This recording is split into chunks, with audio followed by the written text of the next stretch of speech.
ప్రకాశం జిల్లా తర్లుపాడు మండల పరిషత్ సర్వసభ్య సమావేశంలో ప్రభుత్వ అధికారుల విధానాలకు నిరసనగా వైఎస్ఆర్సీపీకి చెందిన సర్పంచులు సమావేశాన్ని బహిష్కరించి సమావేశంలోనే నిరసనకు దిగారు.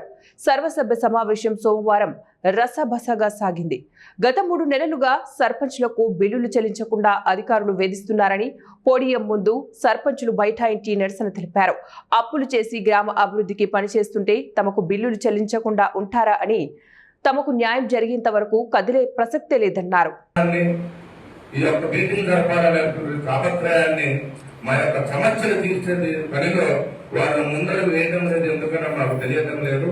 కాబట్టి మాకున్నటువంటి ఇబ్బందులను దృష్టిలో పెట్టుకొని నిధులు వచ్చి నేటికి 3 నెలలు కావాల్సినప్పటికీ పనులు చేయాలంటారే తప్పిస్తే మేము చేసిన పనులకి వడ్డీలకు తెచ్చిపెట్టి ఊర్లో ప్రజలకు ఇబ్బందులు కలగకూడదని చెప్పేసి నీటి అవసరాలైతేనేమి, లైట్ల అవసరాలైతేనేమి, పారిశుద్ధ వినియోగాలైతేనేమి మేము ఎటువంటి పబ్లిక్ ఇబ్బంది లేకుండా చేస్తున్నప్పటికీ వీళ్ళు మాపై శ్రద్ధ చూపించకుండా, మా బిల్లులు చెల్లించకుండా మమ్మల్ని ఇబ్బందులు గురిచేస్తున్నటువంటి అధికారులపై నిరసన తెలియజేస్తూ ఈ యొక్క సమావేశాన్ని బిల్లులు పెట్టేంత వరకు వాయిదా వేయాలని గౌరవ అధ్యక్షుల వారిని కోరుతూ